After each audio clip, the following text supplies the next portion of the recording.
28 जनवरी 2000 Japan का एक city है संजू निगाता प्रीफेक्चर। यहाँ के एक टाउन के घर से डॉक्टर्स को कॉल जाती है और डॉक्टर्स को बताया जाता है कि आप घर आ जाइए, पेशेंट की हालत काफी खराब है। तो डॉक्टर्स अपनी टीम के साथ इस घर के अंदर पहुंचते हैं। जैसे ही वो इस घर के अंदर इंटर होते हैं, जो पेशेंट होता है वो भागने लगता है, आप प्लीज मेरा इलाज न कीजिए, मैं बिल्कुल ठीक हूँ, आप यहाँ से चले जाइए। लेकिन डॉक्टर्स सिचुएशन को कंट्रोल करने की कोशिश कर रहे होते हैं। अचानक एक डॉक्टर की इस कमरे के अंदर एक हिलती हुई चीज पे नजर जाती है। अब वो हिलती हुई चीज क्या थी? एक कंबल था। डॉक्टर और करीब जाता है। डॉक्टर को काफी डर लग रहा होता है कि आखिर ये क्या चीज हो सकती है। डॉक्टर जैसे ही वो कंबल हटाता है तो उसके पैरों तले जमीन निकल जाती है। वो एक लड़की थी, लाश नहीं, जिंदा, लेकिन वो लाश की तरह ही थी। ना वो खड़ी हो सकती थी, उसके चेहरे पर जख्मों के निशानात थे, वो बोल नहीं पा रही थी और वो डॉक्टर्स को देख करके डर रही थी। डॉक्टर्स फौरी तौर पर पुलिस को कॉल करते हैं। पुलिस आती है, बच्ची से बातें करती है, लेकिन बच्ची कोई जवाब नहीं देती। काफी देर के बाद बच्ची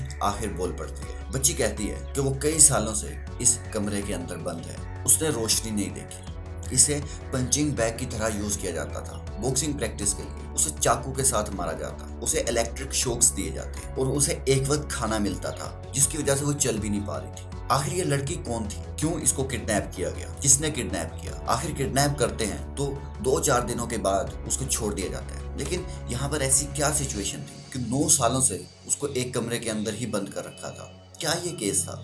चलिए इस वीडियो के अंदर जानते हैं। तो आप लोगों से रिक्वेस्ट होगी, चैनल को सब्सक्राइब कर लीजिए, बिकॉज हम आप लोगों के लिए बहुत मेहनत करते हैं और बेहतरीन कंटेंट लेकर के आते हैं। कई दिन हमें लग जाते हैं रिसर्च एडिटिंग करते हुए। अगर आप लाइक कर देंगे तो इससे हमें हौसला मिलता है और वीडियो एल्गोरिथम में आती है। इस लड़की का नाम था फुसाको सानो। ये 28 नवंबर 1980 को जापान के एक सिटी संजू के अंदर पैदा हुई थी। ये एक लविंग फैमिली के अंदर पैदा हुई थी। सब कुछ ठीक चलता था, लेकिन एक दिन कुछ अलग होता है। जब ये 9 साल की हो जाती है, 4th ग्रेड में पढ़ती है और इसकी जिंदगी का सबसे बुरा दिन था। मैं दुआ करूंगा कि खुदा ऐसा दिन किसी के लिए भी ना लाए। ये स्कूल के लिए जाती है, वहां पर अच्छे से पढ़ाई करती है, छुट्टी हो जाती है और उसके बाद ये एक बास्केटबॉल मैच देखने लग जाती है। और ये रूटीन थी, अक्सर ये बास्केटबॉल मैच देखती थी और इसको 5 बज जाते हैं, वो वापसी आ रही थी। ये इसकी जिंदगी के सबसे बेहतरीन पल थे, क्योंकि अब ये आजाद थी, कोई इसको टॉर्चर नहीं कर रहा था। लेकिन ये पल खत्म होने ही वाले थे। इसकी जिंदगी के सबसे बुरे लम्हात आने ही वाले थे। ये रोड पर जा रही थी, रोड सुनसान था, कोई गाड़ी नहीं आ रही थी। अचानक एक गाड़ी स्पीड के साथ इसके पास रुकती है और वहां से एक अजीब सा दिखने वाला बंदा गाड़ी से निकलता है और वो फुसाको को कहता है, गाड़ी में बैठो, अदरवाइज मैं आपको चाकू मार दूंगा। फुसाको डर के मारे गाड़ी के अंदर आराम से बैठ जाती है, क्योंकि वो डर जाती है। एक बच्चा आखिर क्या ही लड़ लेगा। फुसाको को एक घर के अंदर ले जाता है। वो घर के पिछले गेट से लेकर के जाता है, क्योंकि फ्रंट गेट से वो अपनी फैमिली को भी नहीं बताना चाहता था। वो उसको पिछले गेट से छत के ऊपर पहुंचा देता है। उसके बाद वो फ्रंट वाले गेट से जाता है और जैसे कुछ हुआ ही नहीं और छत पे चला जाता है। उसको टॉर्चर करता है, डराता है, अगर तूने यहाँ से किसी भी तरह से भागने की कोशिश की तो मैं तुझे मार डालूंगा। वो काफी डर जाती है। फुसाको के पेरेंट्स परेशान हो जाते हैं, क्योंकि अब शाम हो चुकी थी, अभी तक वो घर नहीं पहुंची थी। फुसाको के पेरेंट्स फौरी तौर पर पुलिस स्टेशन जाकर के कंप्लेंट दर्ज करवाते हैं कि उनकी बेटी काफी देर हो चुकी है, अभी तक घर नहीं है। तो पुलिस साथ देती है, एक टीम बना दी जाती है जो पूरे सिटी के अंदर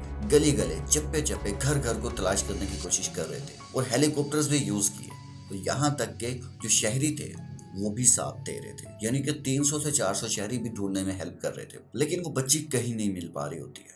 तो आखिर स्पेकुलेट किया जाता है, अंदाजा लगाया जाता है कि इस बच्चे को नॉर्थ कोरियंस उठा करके ले गए होंगे, क्योंकि ये उस वक्त एक मुद्दा था। नॉर्थ कोरियंस जापानीज बच्चों को उठा करके ले जा रहे थे, ऐसा ही कुछ अंदाजा लगाया गया। आहिस्ता आहिस्ता ये केस ठंडा होने लगा। लेकिन फुसाको तो संजू निगाता प्रीफेक्चर के अंदर ही होती है। एक और इंटरेस्टिंग चीज बताता हूँ, ये बच्ची थी कहाँ? ये बच्ची थी पुलिस स्टेशन से सिर्फ 660 फीट दूर, 200 मीटर दूर सिर्फ, और वहां पर वो टॉर्चर सह रही थी। पुलिस कुछ नहीं कर पा रही थी। आखिर आहिस्ता आहिस्ता साल बीत जाता है, टॉर्चर चल रहा होता है। अगले साल इलेक्ट्रिक शॉक्स देना शुरू कर देता है। ये पंचिंग बैग की तरह तो यूज कर ही रहा था, हजारों बार इसने मारा था, रिपोर्ट्स के अंदर बताया गया। इसको इतना टॉर्चर करता था कि उसकी हिम्मत टूट चुकी थी। वो लॉक खोल करके जाता था दरवाजे का, जब वो बाहर जाता था वो लॉक नहीं करके जाता था। लेकिन ये फिर भी इतनी कमजोर हो चुकी थी, इतनी डर चुकी थी, इसने एक्सेप्ट कर लिया था, हाँ अब यही मेरी जिंदगी है। और ये दरवाजा खोल करके भागती नहीं थी।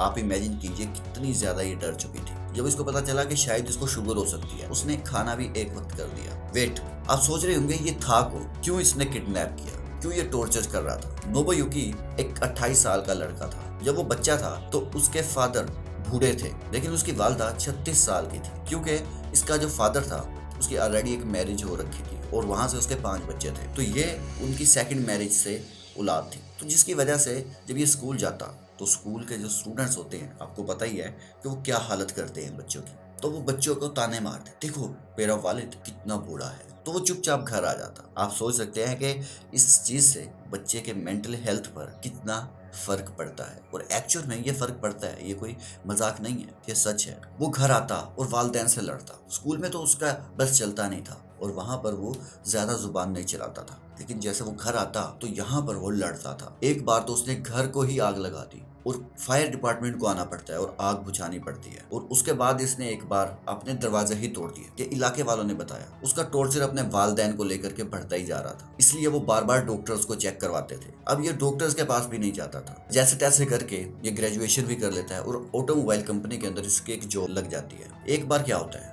रात अंधेरा था, कच्चा रास्ता था और इसके सर पे मकड़ी के जाले आ गिरते हैं और इसको गुस्सा आता है और ये डिसाइड करता है कि ये दोबारा कभी भी जॉब पे जाएगा नहीं। वेट, आप सोच रहे होंगे कि मकड़ी के जाले गिर गए तो इससे क्या फर्क पड़ता है, ये तो कच्चे रास्तों में अमूमन होता ही है। इसको जर्मोफोबिया था, ओसीडी का भी शिकार था।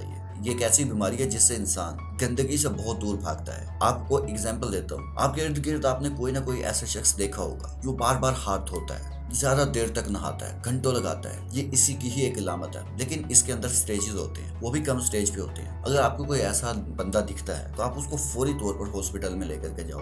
तो ये एजुकेशनल पर्पस के लिए मैं बात कर रहा हूँ। जहाँ पर छत पे ये रहता था वहां पर इसने वॉशरूम तक हटा दिया था, कोई वॉशरूम नहीं था और ये प्लास्टिक बैग्स यूज करता था। उसके फादर फाइनली इस घर को छोड़ के चले जाते हैं जो उसी ने बना के दिया था। ये पेरेंट्स अपने बच्चे का हद से ज्यादा ख्याल करते थे। अच्छी जॉब्स होती थी जिसकी वजह से वो इसकी हर ख्वाहिश पूरी करते थे। फादर अपने आखिरी दिन जाकर के एक ओल्ड एज होम में गुजारते हैं, लेकिन वालिदा फिर भी वहां पर टॉर्चर सहती रहती है। और एक दिन ये घर से निकलता है, स्कूल की बच्ची का पीछा करता है जो कि अमूमन 9 से 10 साल की थी, और उसको पकड़ लेता है, सेक्सुअली असोल्ट कर रहा होता है। वहां पर कुछ बड़े बच्चे देख लेते हैं, थैंक गॉड, और वो बच्ची बच जाती है और इसको पुलिस उठा करके ले जाती है। और इसको क्या होता है पता है आपको, वार्निंग देकर के छोड़ देती है कि भाई जाओ, आइंदा ऐसा नहीं करना। लेकिन मेरे हिसाब से ये बहुत ही बुरा अमल था, उसे उस वक्त सजा मिलनी चाहिए थी ताकि फुसाको बच सकती, और उसको क्रिमिनल रिकॉर्ड में भी नहीं रखा जाता। उसके बाद आता है 13 नवंबर 1990 और ये फुसाको सानो को किडनैप करता है। टॉर्चर तो मैंने बताया ही है, पूरे 9 साल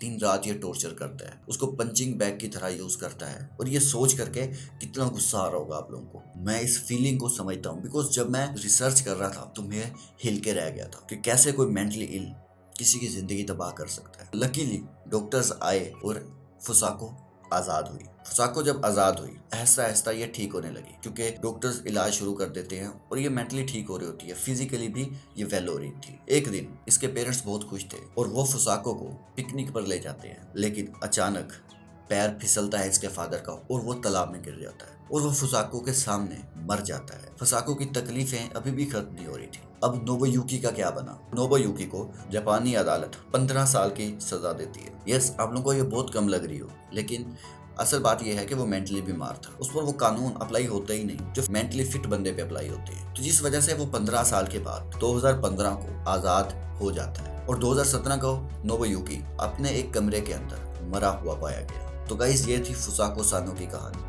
आप लोगों से रिक्वेस्ट करता हूँ चैनल को सब्सक्राइब कर दीजिए। अगर आपको हमारी स्टोरीज में कुछ दम लगता है, एफर्ट लगती है, तो प्लीज सब्सक्राइब आवर चैनल।